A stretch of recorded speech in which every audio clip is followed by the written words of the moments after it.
దేవునికి స్తోత్రం. దేవాది దేవుడి నామమున మీకందరికీ మరొకసారి శుభాకాంక్షలు, వందనములు తెలియజేయుచున్నాను. దేవుని వాక్యము నిత్య నూతనమైనది. అనుదినము మనం దాన్ని ధ్యానించినలా దేవుడు మనకు ఎన్నో మేలులు ఆయన చేసిన వాక్యంలో వ్రాయబడింది. కాబట్టి దేవుని వాక్యమును మనం శ్రద్ధగా విందాం, దేవుని వాక్యం శ్రద్ధగా చదువుకుందాం.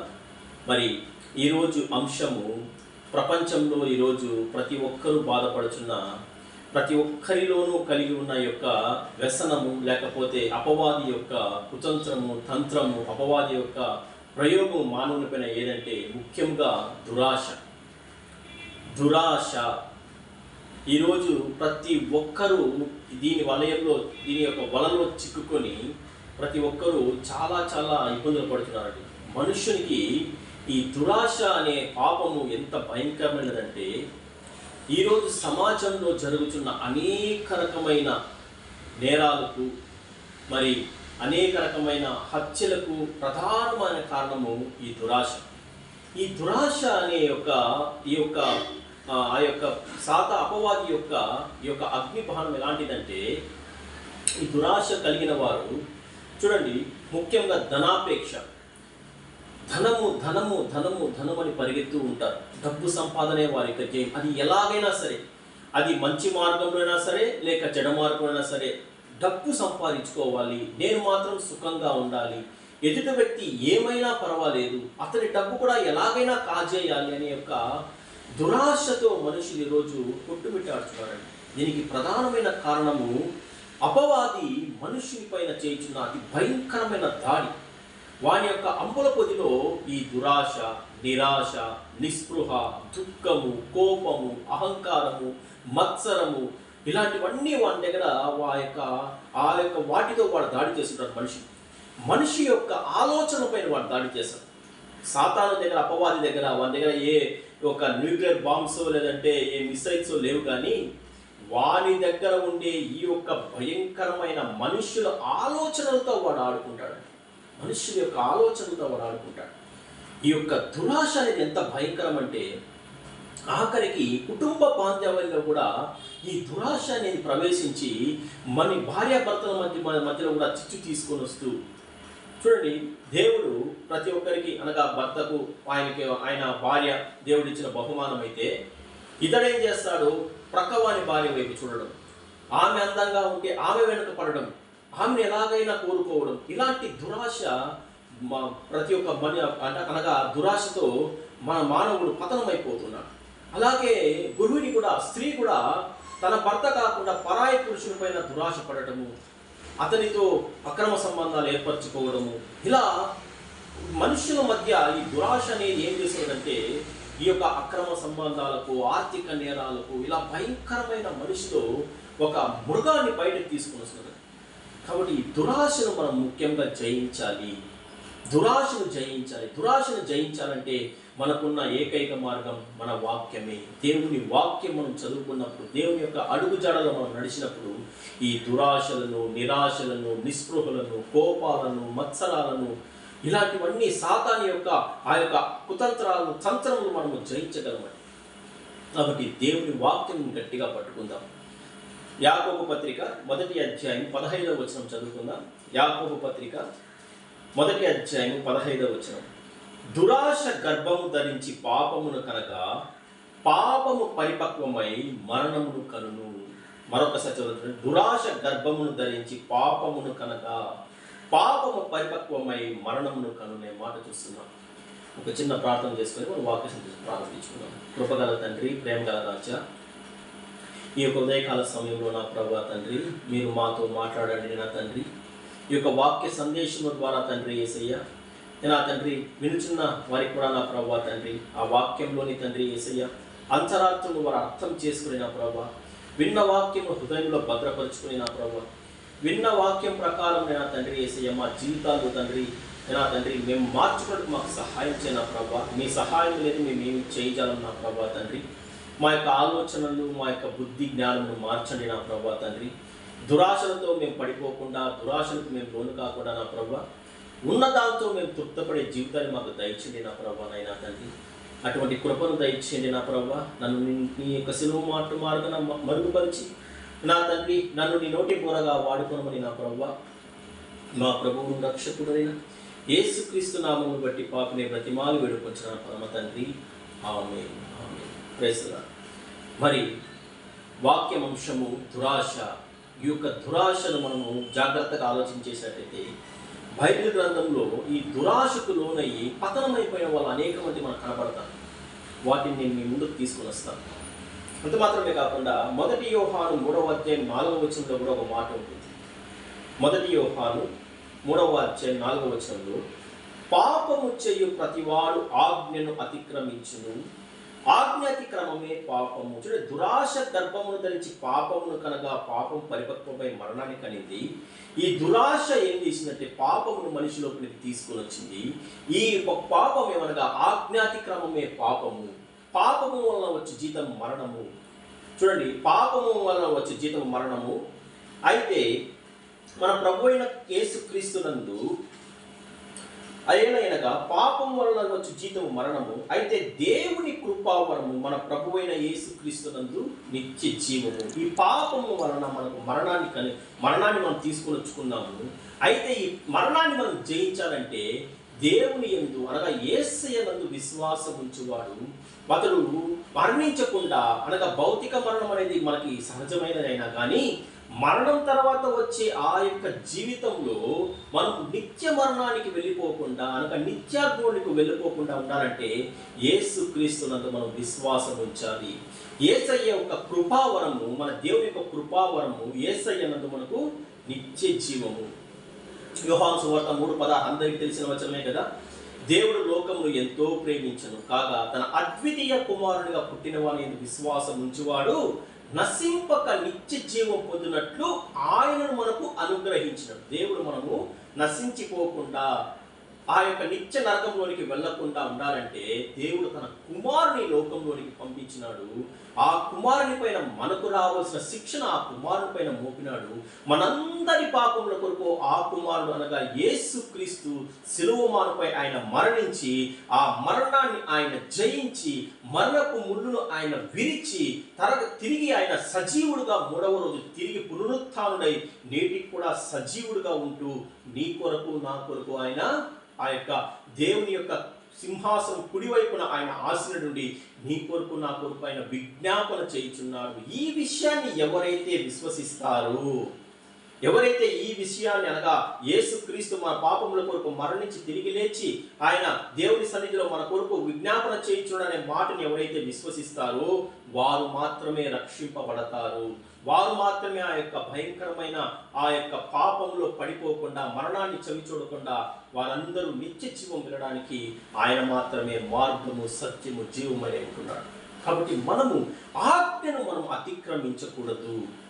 ఈ ఆజ్ఞను అతిక్రమించడం వలనే మనకు ఈ లోకంలోనికి ఈ యొక్క పాపం అనేది ప్రవేశించినట్టుగా మనము ఆ యొక్క ఆదిమ కాలంలో ఆదికాండం 2వ అధ్యాయం 3వ అధ్యాయంలో ఆ ఆది దంపతులైనటువంటి ఆదాము హవ్వ గారు చేసిన ఈ ఆజ్ఞాతి క్రమమే ఈ లోకంలోనికి పాపమును తీసుకుని వచ్చింది. ఆ పాపము పరిపక్వమై మరణాన్ని కనిందనేసి మనం అర్థం చేసుకోవాలి. చూడండి, ఆదికాండం 2వ అధ్యాయం మనం చూసినట్టయితే 7వ వచనంలో మొదట ఎలాగ ఈ పాపం ఈ లోకంలో ప్రవేశించిందంటే, యెహోవా నేల మట్టి నుండి నరుని తయారు చేసి ఆయన వాని నాసికారంధ్రంలో జీవవాయువును ఆయన ఊదినప్పుడు నరుడు జీవాత్మ అయినాడు. నరుడు జీవాత్మ అయిన తర్వాత యెహోవా దేవుడు తూర్పున ఒక ఏదెను అనే అద్భుతమైన ఒక తోటను వేసి ఆ చోటులో ఈ యొక్క ఆదాము అనగా ఈ నరుని దాన్ని సేద్యపరచుటకును దాన్ని కాయుటకును దేవుడు నియమించినాడు. మరి ఆ యొక్క తోటలో సమస్తమైన వృక్షములు, ఫల వృక్షములు, ఎంతో అందమైన ఆ యొక్క వృక్షములన్నీ దేవుడు నాటింపచేసి వాటిని ఆదామును కాయుటకు ఆయన నియమించి దేవుడు ఒక ఆజ్ఞ ఇచ్చినాడు. ఆదాము మనుషులు ఏమనగా, ఇదిగో ఈ యొక్క తోటలోని ప్రతి ఫల వృక్షము నువ్వు తినవచ్చును, కాకపోతే ఈ తోట మధ్యనున్న ఈ మంచి చెడ్డల తెలివినిచ్చు ఈ యొక్క వృక్ష ఫలములు నీవు తినకూడదు. ఆ యొక్క వృక్షాన్ని దేవుడు తోట మధ్యలో ఆ మంచి చెడ్డల తెలివినిచ్చు వృక్షమును మరియు జీవఫలములు గల చెట్టును దేవుడు ఆ తోట మధ్యలో ఉంచినాడు. దేవుడిచ్చిన ఆజ్ఞ ఏమంటే నీవు అన్ని ఫలాలు తినవచ్చు, కానీ ఈ యొక్క మంచి చెడ్డల తెలివినిచ్చి ఫల వృక్షములను నీవు తినకూడదు, వాటి తినుదినమున నీవు నిశ్చయముగా చచ్చదవనేసి దేవుడు ఆదామునకు ఆజ్ఞ ఇచ్చి ఉంటున్నాడు. మరి ఆదాము ఆ యొక్క ఏదేను వనంలో ఒంటరిగా ఉంటాడు. దేవునికి ఇష్టం కాకుండా నరుడు ఒంటరిగా ఉంటా మంచిది కాదు అని దేవుడు ఆలోచన చేసి మొట్టమొదటి శస్త్రచికిత్స అనగా మొట్టమొదటి ఆపరేషన్ ఏదేను వనంలో జరిగినది. అనగా ఆదామునకు దేవుడు గాఢ నిద్రను కలుగు చేసి ఆదాము యొక్క పక్కటెములలో ఒక ఎముకను తీసుకొని ఆ స్థలంలో మాంసంతో దేవుడు పూడ్చివేసి ఆ యొక్క ఎముకతో దేవుడు స్త్రీని తయారు చేసినాడు. కనుక నరు నుండి తీయబడింది కాబట్టి స్త్రీని నారి అన్నారు.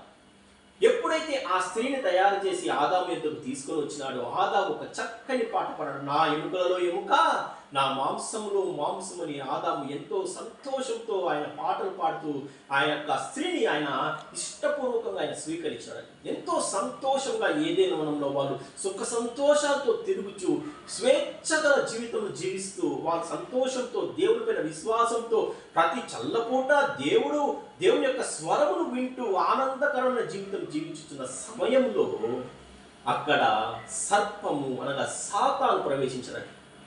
మీరు ఆదికాండం 3వ అధ్యాయం మొదటి 4 వచనాలను చదివినట్టయితే, దేవుడైన యెహోవా చేసిన సమస్త భూజంతువులలో సర్పము యుక్తిగలదై ఉండెను, అది ఆ స్త్రీతో ఇది నిజమా? మొట్టమొదటి క్వశ్చన్ అండి, మొట్టమొదటి ప్రశ్న ఆ యొక్క సృష్టి క్రమంలో కానీ బైబిల్లో కావచ్చు. అపవాది ఆ యొక్క హవ్వముతో అనగా స్త్రీతో మాట్లాడుతున్న మాట ఏమంటే, అది నిజమా? ఏమా నిజమా అని ఆమె అడిగినప్పుడు, దేవుడు మీకు ఏదైనా చెట్ల ఫలంలో తినకూడదని మీకు దేవుడు చెప్పి ఉన్నాడా అనేసి ఈ యొక్క అపవాది ఎప్పుడైతే ఆ యొక్క స్త్రీతో మాట్లాడినప్పుడు ఆ స్త్రీ అన్నది, మేము సమస్తమైన వృక్ష ఫలాలు తినచ్చు, కానీ ఈ యొక్క తోట మధ్యన ఉన్నటువంటి ఆ యొక్క మంచి చెడ్డల తెలివినిచ్చి ఫలమును మేము తినకూడదని దేవుడు మాకు ఆజ్ఞ ఇచ్చాడంటే, అక్కడ మరలా అపవాది మాట్లాడుతున్నాడు, అలా మీరు ఆ ఫలవృక్షంలో తినదినమున నువ్వు నిశ్చయంగా చచ్చదు అనేసి మాకు దేవుడు ఆజ్ఞ ఇచ్చాడని తెలియజేసినప్పుడు అపవాది కానే కాదు, మీరు ఆ వృక్ష ఫలాలు తిన్నట్టయితే మీ కన్నులు తెరవబడతాయి, మీకు మంచి చెడ్డలు తెలుస్తాయి, ఇదిగో మీరు దేవదూతల వలె పోలి ఉంటారనేసి స్త్రీతో అనినప్పుడు ఆ స్త్రీ ఆ యొక్క సాతాను యొక్క ఆ అగ్నిబాణానికి ఆమె లొంగిపోయి, సాతాను యొక్క ఆ తంత్రములకు అవ్వమ్మ ఆ స్త్రీ లొంగిపోయి ఆ యొక్క చూచుటకు రమ్యమైనది, చూచుటకు ఎంతో ఆకర్షణీయమైనటువంటి ఆ యొక్క మంచి చెడ్డల తెలివి చెట్టు ఫలమును తిని తాను తినడం మాత్రమే కాకుండా తన ఆదాము కూడా ఆమె ఎప్పుడైతే తీసుకుని వచ్చి ఇచ్చిందో అతడు కూడా దానిని తీసుకొని తినివేసినాడు. ఒక్క మాట ఆదాము కూడా స్త్రీతో ఎందుకు ఇలాంటి పని చేసినావని ఆయన అడగలేదు. ఆ యొక్క అపవాదితో స్త్రీ కూడా దేవుడు మాకు ఆజ్ఞ ఇచ్చి ఉన్నాడు, మేము ఆజ్ఞను మీరలేము అని ఆమె కూడా అనలేదు. కానీ సులభంగా ఆ యొక్క శోధనకు వాళ్ళు తల ఉంచేసి ఆ యొక్క భయంకరమైన ఆజ్ఞాతి క్రమమును చేసి ఈ లోకంలోనికి పాపమును తీసుకొని వచ్చి ఉంటున్నారు. వారి యొక్క దురాశ, ఆదాము హవ్వల యొక్క ఆ దురాశ, మేము దేవదూతల వలె కనపడతామని యొక్క ఆ యొక్క దురాశ వల్ల వారి లోకంలోనికి పాపం తీసుకుని వచ్చున్నారు. నిజానికి దేవుడు మనుషులను ఆ యొక్క దేవదూతల కన్నా గొప్పగా నిర్మించినాడు అనేసి మనకు చూడండి 8వ కీర్తనలు 8వ అధ్యాయంలో దేవుడు ఒక మాట తెలియజేసి ఉంటున్నాడు. కీర్తనలు 8వ అధ్యాయము 5వ వచనంలో, దేవుని కంటే వాడిని కొంచెం తక్కువ వానిగా చేసి ఉన్నావు, మహిమా ప్రభావంతో వానికి కిరీటము ధరింపచేసి ఉన్నావు. చూడండి, దేవుని కన్నా కొంచెం తక్కువ అనిగానే మనుషుని దేవుడు తన పోలికనందు తన స్వరూపమునందు ఆయన మనుషుని నిర్మించినాడు. కాకపోతే ఈ యొక్క దేవదూతల వలె మీరు కనపడతారనే యొక్క దురాశను ఎప్పుడైతే అపవాది వారిలో కల్పించిందో వెంటనే ఈ యొక్క ఆదాము హవ్వ ఆజ్ఞను మీరి తినకూడని ఆ యొక్క చెట్ల ఫలాలు తిని ఈ లోకంలోనికి పాపమును తీసుకొని వచ్చి ఆ పాపం నుంచి మరణాన్ని తీసుకొని వచ్చినారండి. లేకపోతే మనుషుల యొక్క కథ వేరే రకంగా ఉండేదేమో, మనుషుల యొక్క జీవితం వేరే రకంగా ఉండేదేమో, ఇంకా మహిమ గలదై ఇంకా ఎంతో అద్భుతంగా మనుషుల జీవితం ఉండేదేమో. కానీ వీరు చేసిన ఈ పొరపాటు వల్ల ఈ లోకంలోనికి మరణం తీసుకొని వచ్చినారు. పాపం చేసి మరణం తీసుకొని వచ్చి ఉంటున్నారు. మరి ఆ యొక్క మరణాన్ని నుంచి దేవుడు మనల్ని విడిపించడానికి ఆయనే స్వయంగా దిగి వచ్చి ఆయన బలి అయ్యి, మన పాపములన్నిటి కొరకు ఆయన బలి అయ్యి మనకందరికీ నిత్య జీవం అనుగ్రహించడానికి దేవుడు తానే ఈ లోకంలో దిగి వచ్చిస్తున్నాడు. ఎప్పుడైతే వీరి ఆజ్ఞాతిక్రమం చేశారో, పాపం తెచ్చారో, దేవుడు ప్రతి చల్లపూట వారితో మాట్లాడినప్పుడు, ఆదాము నువ్వు ఎక్కడ ఉన్నావు అని ఆయన దేవుడు ఆదామును అడిగినప్పుడు, ఇదిగో నీ స్వరము విని నేను దాక్కున్నాను, భయపడి దాక్కున్నాను, నేను దిగంబరిగా ఉన్నానని తెలిసి నేను దాక్కున్నాను అంటే, నీవు దిగంబరిగా ఉన్నావు నీకు తెలిపిన వాడేవాడని దేవుడు వారిని ఆయన క్వశ్చన్ చేసినప్పుడు, ఇదిగో నువ్వు తినకూడని చెట్టు ఫలం నువ్వు తిన్నావా అనేసి దేవుడు ఆదాముతో అడిగినప్పుడు, అవును, నువ్వు తీసుకుని వచ్చిన ఈ స్త్రీ నాకు తెచ్చిచ్చిన వెంటనే నేను దాన్ని తినేసినాను. వెంటనే ఆదాము చేసిన తప్పును తన భార్య అయిన హవ్వ స్త్రీ పైన ఆయన తోసేసినాడు. చూడండి, అక్కడైనా ఆదాము ఒకవేళ నాయనా తప్పు చేసినాను, దయతో క్షమించినైనా మరెప్పుడు ఇటువంటి తప్పు చేయను, నీ ఆజ్ఞను మీరని దేవుని దగ్గర పశ్చాత్తాపడి ఉంటే, ఒకవేళ దేవుడు ఆయన కృపా సత్య సంపూర్ణుడు కాబట్టి ఆయన ఒకవేళ వారిని క్షమించి వారికి ఆ పాపం నుంచి విడుదల ఇచ్చేవాడేమో. కానీ అక్కడ కూడా ఆదాము తన తప్పును కప్పిపుచ్చుకోవడానికి ఆయన ప్రయత్నం చేసినాడు. తన తప్పును మరొకరిపైన ఆయన తోసేసినాడు. మరి ఆ స్త్రీతో నువ్వు చేసిన పని ఏమిటి అనేసి దేవుడు స్త్రీతో అడిగినప్పుడు, ఆమె ఏం చేసినది, ఇదిగో ఈ యొక్క సర్పం వల్ల నేను చేసినాను అనేసి ఆమె ఆ యొక్క సర్పం పైన తోసేసినది. ఒకవేళ ఆమె అయినా దేవుడి దగ్గర క్షమాపణ కోరుకునింటే ఇద్దరికి క్షమాపణ దొరికేదేమో. ఆమె వాళ్ళ తప్పును ఒప్పుకోకుండా వారు చేసిన తప్పును ఆ యొక్క సర్పం పైన తోసివేసినాడు. దేవుడు ఆ క్షణమే ఆ సర్పమును ఆయన శపించినాడు, ఆ స్త్రీని శపించినాడు, ఆదామును కూడా శపించినాడు. వారు అంతవరకు ఒక ఆనందకరమైన జీవించిన ఆ యొక్క ఆదాము హవ్వలు తర్వాత వారు ప్రయాసపడినట్టుగా మన వాక్యంలో చూస్తున్నామని. స్త్రీకేమో నువ్వు ప్రసవ వేదన నీకు అధికమవుతుందనేసి దేవుడు ఆమెను శపించి ఉంటున్నాడు. ఆదాముకైతే నీ యొక్క చెమట ఓడ్చి నువ్వు అది వరకు సంతోషంతో సుఖంగా ఆయన అనుభవించిన ఆదాము, నువ్వు చెమటోడ్చితేనే కానీ నువ్వు ఆహారం తినలేవు, ఇదిగో నువ్వు మన్ను నుండి వచ్చావు, నువ్వు తిరిగి మన్నైపోతావు అనేసి దేవుడు ఆదామును శపించినట్టుగా వాక్యంలో చూస్తున్నాం. తర్వాత దేవుడు వారికి ఆ యొక్క అంజురపు కట్టడాలు తీసివేసి వారికి చర్మపు తొడుగులు వారికి తొడిగించి, ఇదిగో ఆ యొక్క ఏదేను వనంలో నుంచి వారిని బయటకు గెంటి వేసి ఆ యొక్క జీవవృక్ష ఫలముల చెట్టుకు ఆయన అగ్ని జ్వాలలను కాపలగా ఉంచడానికి. ఆదాము మంచి చెట్టుల తెలివినిచ్చు చెట్టు ఫలములు తినేదానికన్నా కనీసం ఆ జీవవృక్ష ఫలమైనా తిని ఉంటే అతడు నిత్య జీవం జీవించేవాడేమో. కానీ సాతాను యొక్క తంత్రమునకు ఆ యొక్క ఆదాము హవ్వలు పడిపోయి వారి యొక్క దురాశ వల్ల ఈ లోకంలోనికి పాపమును తీసుకుని వచ్చినారు. ఆ పాపము పరిపక్వమై ఏమైందంటే మరణాన్ని తీసుకుని వచ్చినట్టుగా మనం వాక్యంలో చూస్తున్నామని. మరి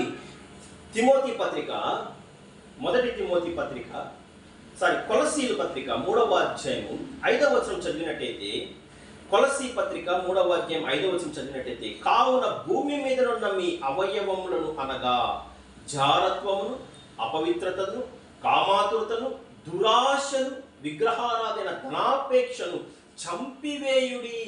తొలగించి కూడా అనలే దేవుడు అండి, చంపేయి ఆ జారత్వమును, ఆ యొక్క వ్యభిచార గుణాలను, అపవిత్రతను, కామాతురతను, ధనాపేక్షను, ముఖ్యంగా ఈ యొక్క దురాశ వల్ల ఇవన్నీ కూడా మిగతా అన్ని అవలక్షణాలు ఎక్కడ వస్తుందంటే మనిషికి వాడి యొక్క దురాశ వల్ల మిగతా అవలక్షణాలన్నీ, కామాతురత కావచ్చు, ధనాపేక్ష కావచ్చు, మరి జారత్వం కావచ్చు, నరహత్య కావచ్చు, కోపం కావచ్చు, మత్సరం కావచ్చు, అసూయ కావచ్చు, ఇవన్నీ కూడా వీటికి మూలం ఎక్కడుందంటే దురాశ నుండే వస్తున్నది.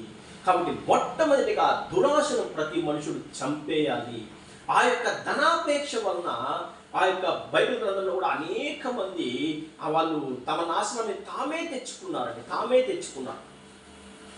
మరి వారిలో ముఖ్యంగా మనకు పాత నిబంధన గ్రంథంలో ఒకరిని, మీకు కొత్త నిబంధన గ్రంథంలో ఒకరిని మీకు పరిచయం చేస్తాను. పాత నిబంధన గ్రంథంలో ఈ యొక్క దురాశ వలన అతను పతనమైన వ్యక్తి ఎవరన్నా ఉన్నాడంటే అతడు గేహాజీ. మీకు 2 రాజుల గ్రంథము 5వ అధ్యాయం చదివినట్టయితే ఈ యొక్క ఎలీషా అనే ఒక అద్భుతమైన దైవజనుడు ప్రవక్తకు గేహాజీ అనే ఒక శిష్యుడు ఉండేవాడు. ఆ కాలంలో మీరు ఆ మొదటి 2 రాజుల 5వ అధ్యాయం చదివినట్టయితే మొదటి 3 వచనాల్లో, 2 రాజుల గ్రంథము 5వ అధ్యాయం మొదటి 3 వచనాలు, సిరియా రాజు సైన్యాధిపతి అయిన నయమాను అనునొకడు ఉండెను. అతని చేత యెహోవాయే సిరియా దేశమునకు జయం కలుగజేసి ఉండెను గనుక అతడు తన యజమానుని దృష్టికి గనుడై దయ పొందిన వాడయ్యను. అతడు పరాక్రమశాలి అయి ఉండెను గాని అతడు కుష్ఠరోగి. సిరియలను గుంపులుగా బయలుదేరి ఇశ్రాయేలు దేశం మీదికి పోయి ఉండేది. వారచ్చటి నుండి ఒక చిన్నదిని చెరకుని తేగ అది నయమాను భార్యకు పరిచారం చేయించుండెను. అది షోమ్రోనులో ఉన్న ప్రవక్త దగ్గర నా ఏలినవాడు ఉండవని ఎంతో కోరుచున్నాను. అతడు నా ఏలిన వారికి కలిగిన కుష్ఠరోగం బాగు చేయనని తన యజమానురాలతో అనగా. చూడండి, ఆ యొక్క కాలంలో ఇశ్రాయేల్ దేశంపైకి తరచుగా యుద్ధానికి వచ్చే వాళ్ళు ఎవరంటే సిరియనులు, మరి ఫిలిస్తీయులు, అషూరీయులు, మరి వీరు అమోరీయులు, మోయాబీయులు, వీరందరూ కూడా ఇశ్రాయేల్ దేశం చుట్టూ వాళ్ళు ఉండేవారు. వీరందరూ కూడా తరచుగా ఇశ్రాయేల్ దేశంపైకి వారు దండయాత్రలు, దాడులు చేసేవారు. దేవుని పక్క దేవుని బిడ్డలు ఉన్నట్టయితే దేవుడు వారికి జయం అనుగ్రహించేవాడు. ఒకవేళ ఇశ్రాయేల్ త్రోవ తప్పి నడిచినట్లయితే వారిని వేరే రాజులకు క్రిందికి దేవుడు వారిని అప్పగించేవాడు. ఇది బైబిల్ గ్రంథంలో మనం చూస్తున్నాం. న్యాయాధిపతుల నుంచి మనం రాజుల గ్రంథం నుంచి ఇవన్నీ మనం చూస్తూనే ఉంటాం. ఆ యొక్క సీక్వెల్. మరి నయమాను అనే యొక్క సిరియా యొక్క దేశమునకు సర్వ సైన్యాధ్యక్షుడు ఉండేవాడు. ఇతడు ఏమో కుష్ఠరోగి. వీరు ఇశ్రాయేల్ దేశంపైకి వారి యుద్ధం బయలుదేరినప్పుడు దేవుడు వారికి విజయం ఇచ్చినాడు. అక్కడి నుంచి ఒక చిన్నదాన్ని వారు చెరగొని వచ్చినప్పుడు ఆ చిన్నది నయమాను యొక్క భార్యకు ఆమె పరిచయం చేస్తుండే బిడ్డ. ఆ చిన్న బిడ్డ నయమాను యొక్క పరిస్థితిని చూసి తన యజమానుడు యొక్క కుష్ఠరోగిని గమనించి, ఇదిగో షోమ్రోను పట్టణంలో దైవజనుడైన ప్రవక్త అయిన ఎలీషా ఉన్నాడు, అతని యొద్దకు ఇతడు వెళ్ళినట్టయితే తప్పకుండా అతడు స్వస్థపరచబడతాడు అనేసి ఎప్పుడైతే ఒక సలహా బిడ్డ ఇస్తుందో ఆ యొక్క సలహాను తన నయమానుకు తెలియజేసినప్పుడు నయమాను ఈ విషయాన్ని ఆ సిరియా రాజుకు తెలియజేసినప్పుడు సిరియా రాజు కూడా దానికి స్పందించి ఒక గొప్ప బహుమానం ఇచ్చి, ఒక లేఖనిచ్చి, ఇదిగో చూడండి, మీకు 2 రాజుల గ్రంథము 5వ అధ్యాయము 5-6 వచనాలు చదివినట్టయితే, సిరియా రాజు నేను ఇశ్రాయేలు రాజులకు దూత చేత పత్రిక పంపించిన ఆజ్ఞ ఇచ్చాను గనుక అతడు 20 మనుగుల వెండియు 1,20,000 రూపాయల బంగారును 10 దుస్తుల బట్టలను తీసుకుని పోయి ఇశ్రాయేల్ రాజుకు ఒక పత్రిక ఇచ్చాడు. ఆ పత్రికలో ఉన్న సారాంశం ఏమంటే, నా సేవకుడైన నయమానుకు కలిగిన కుష్ఠరోగం నీవు బాగు చేయవలనని ఈ పత్రికను అతని చేత నీకు పంపించి ఉన్నాను. ఆ పత్రికను ఎప్పుడైతే ఇశ్రాయేల్ రాజు చదివినాడో తన వస్త్రాలు చింపి వేసుకుని, నేనేమైనా దేవుడునా, అతని కుష్ఠరోగం నేనెలా బాగు చేసేదను అనేసి ఆయన భయపడినప్పుడు ఎలీషా ఒక మాట అంటున్నాడండి.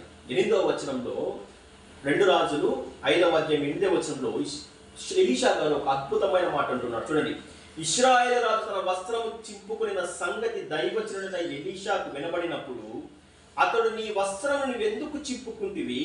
ఇశ్రాయేలులో ప్రవక్త ఉన్నాడని అతనికి తెలియబడినట్లు అతనిని నా యొద్దకు రానిమ్ము అని రాజుకు వర్తమానం చేసేది. అతడు నా యొద్దకు పంపించు, ఇశ్రాయేలులో ఒక ప్రవక్త ఉన్నాడు, దైవజనుడు ఉన్నాడు, యెహోవా నామమున ప్రార్థన చేయి ఒక ప్రవక్త ఉన్నాడనేసి వారు తెలుసుకున్నట్లు ఆ యొక్క నయమాను నా యొద్దకు పంపించమన్నప్పుడు నయమాను ఆ యొక్క ఎలీషా గృహం దగ్గరికి ఆయన వస్తున్నాడు. ఎప్పుడైతే నయమాను ఎలీషా గృహం దగ్గరికి వచ్చినాడో ఎలీషా లోపల నుంచి ఒక దూత చేత నయమానును వెళ్ళి యోర్దాను నదిలో 7 మార్లు స్నానం చేయమనేసి ఆయనకు చెప్పి వర్తమానం పంపించినాడు. ఎప్పుడైతే ఎలీషా నయమాను ఏమి ఊహించుకున్నాడంటే, నయమాను ఊహ ఏమంటే, ఆ యొక్క దైవజనుడు వస్తాడు, నా దగ్గరికి వస్తాడు, ఆ దైవజనుడు నన్ను తాకుతాడు, నేను స్వస్థపరుస్తాడు అనేసి ఏదో ఒక అద్భుతము నాయకుడు చేస్తాడని ఆయన ఊహించుకొని వచ్చాడు. కానీ ఎలీషా గారు బయటకు కూడా రాకుండా తన గృహం లోపలనే ఉంటూ తన దూత చేత అతనికి వర్తమానం పంపించి, నీవు వెళ్ళి యోర్దాను నదిలో 7 మార్లు మునుగు అనేసి తెలియజేసినప్పుడు నయమాను కోపగించుకొని అక్కడి నుంచి వెళ్ళిపోయినట్టుగా మనం వాక్యంలో చూస్తున్నాం. అప్పుడు నయమాన్ యొక్క సేవకుడు, అతడు దీనికంటే కష్టమైన పని ఏదైనా ఒకటి నీకు తెలియజేస్తే అది నువ్వు చెయ్యవా, ఇదిగో వెళ్ళి దైవజనుడు చెప్పినట్టు చేద్దాము అనేసి నయమానుకు సలహా ఇచ్చినప్పుడు నయమాను వెళ్ళి యోర్దాను నదిలో 7 మార్లు మునుగుతున్నాడు. అంతకుముందు నయమాన్ అంటున్నాడు గర్వంతో, మా దేశంలో దమస్కులో నదులు లేవా, నదులు లేవా?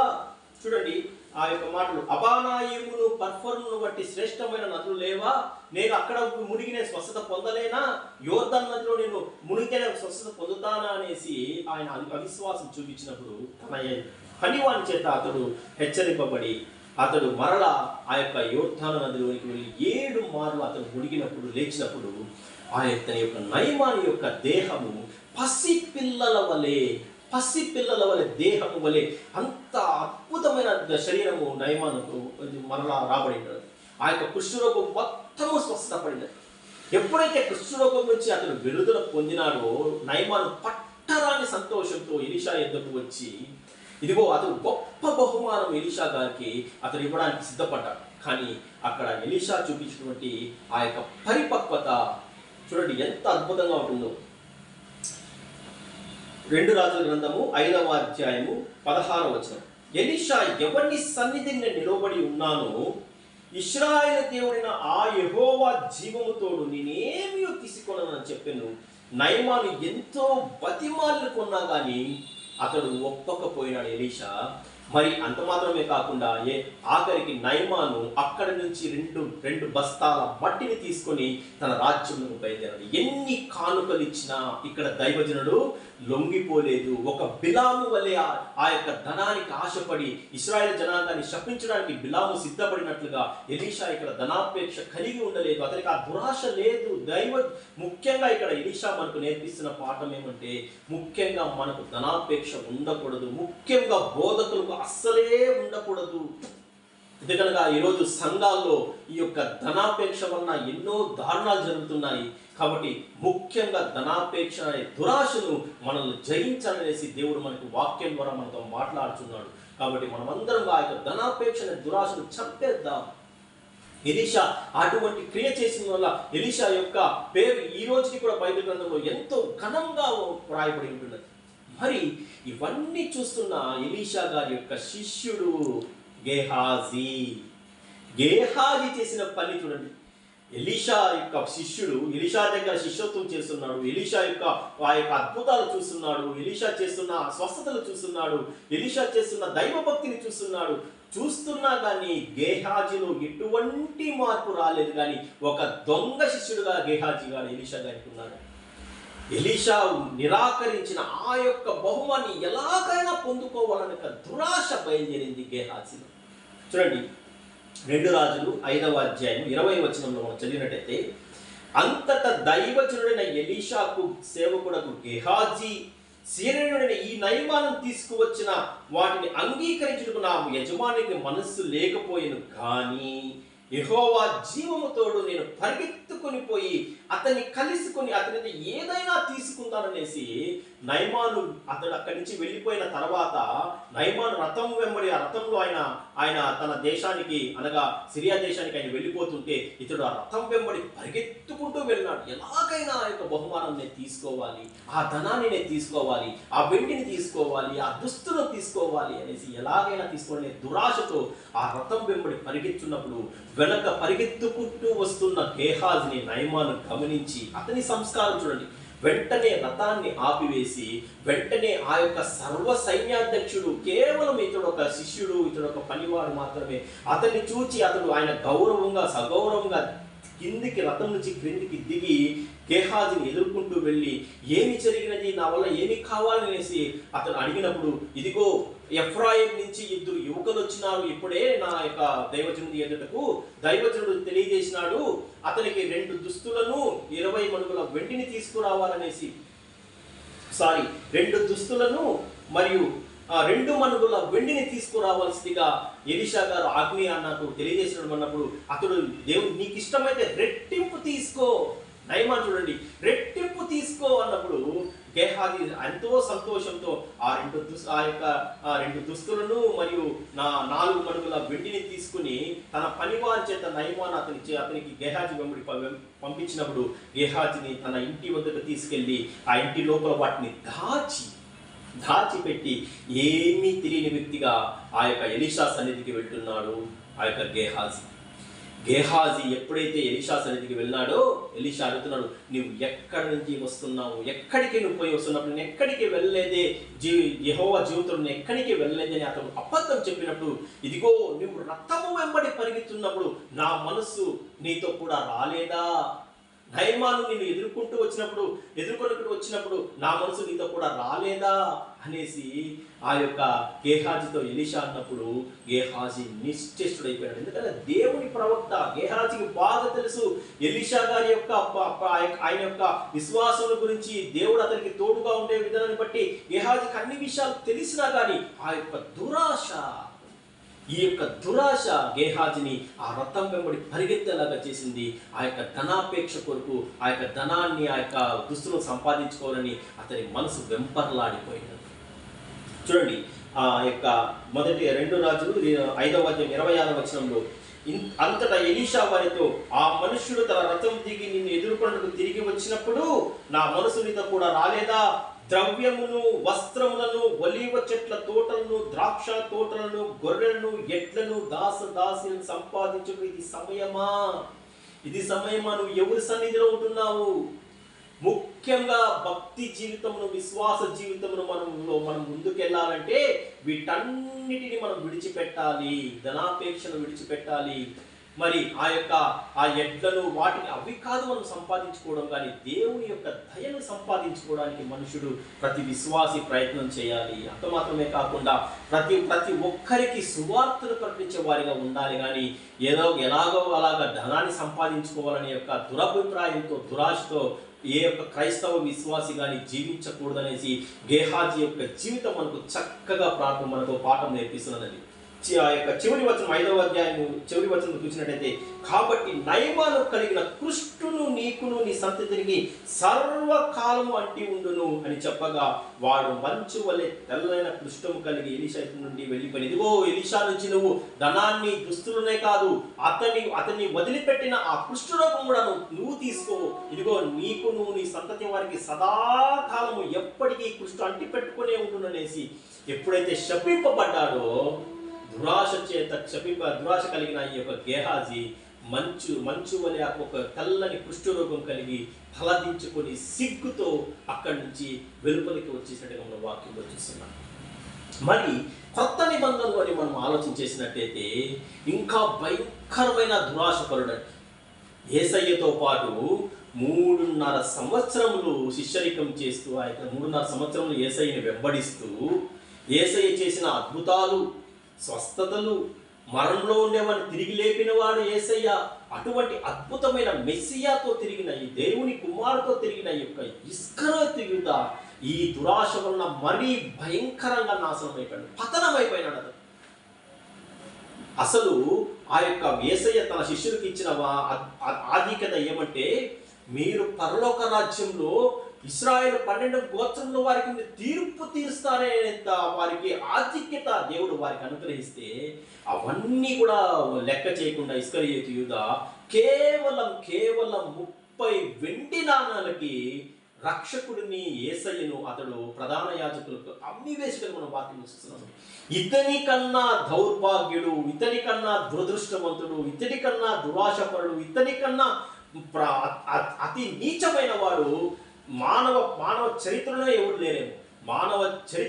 లేరేమో. కానీ చూడండి, 3.5 సంవత్సరాల పాటు యేసయ్యతో ఆయనతో తిరుగుతూ, ఆయన అద్భుతమైన బోధనలు వింటూ, ఆయన స్వస్థ కార్యాలు చూసిన యూదా నేర్చుకున్నది ఆఖరికి ఆ కేవలం 30 నాణ్యాల వెండి నాలుగు దురాశపడి అతడు ఆఖరికి ఎంతగా పతనమైపోయినాడు. చూడండి, మత్తయి రాసిన సువార్త 26వ అధ్యాయం 14 నుంచి 16 వచనాలు మనం చదివినట్టయితే, మత్తయి సువార్త 26వ అధ్యాయం 14 నుంచి 16, అప్పుడు 12 మందిలో ఒకడు ఇస్కరియోతు యూదా ప్రధాన యాజకుల వద్దకు వెళ్ళి, నేను ఆయనను మీకు అప్పగించిన ఎడల నాకేమి ఇత్తురని వారిని అడిగెను. అందుకు వారు 30 వెండి నాణెలను తూచి వారికి ఇచ్చిరి.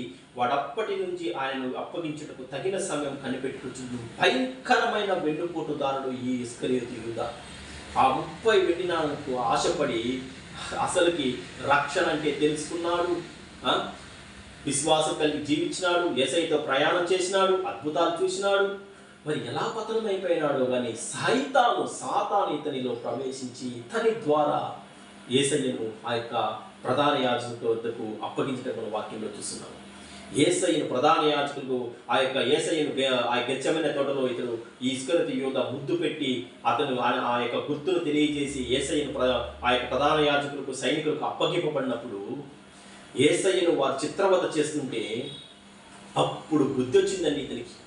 యూదాకు బుద్ధి వచ్చి, ఇస్కరియోతు యూదాకు బుద్ధి వచ్చి పరిగెత్తుకుంటూ ఆ ప్రధాన యాజకులు పరిశీలనకు వెళ్ళి, ఇదిగో నేను తప్పు చేసింటాను, మీ డబ్బు మీరు తీసుకోండి, ఆయన వదిలిపెట్టేయండి అని ఆయన వేడుకున్నా కానీ ఆ డబ్బుతో మాకు ఏమి పని లేదు, దాని పని నువ్వు చూసుకో అనేసి అన్నప్పుడు ఆ దేవాలయంలో ఆ 30 వెండి నాణెలను ఆయన విసిరి పారబోసి వెళ్ళి ఒక చెట్టుకు ఉరి వేసుకొని ఆయన చనిపోయినట్టుగా వాక్యంలో చూస్తున్నామండి.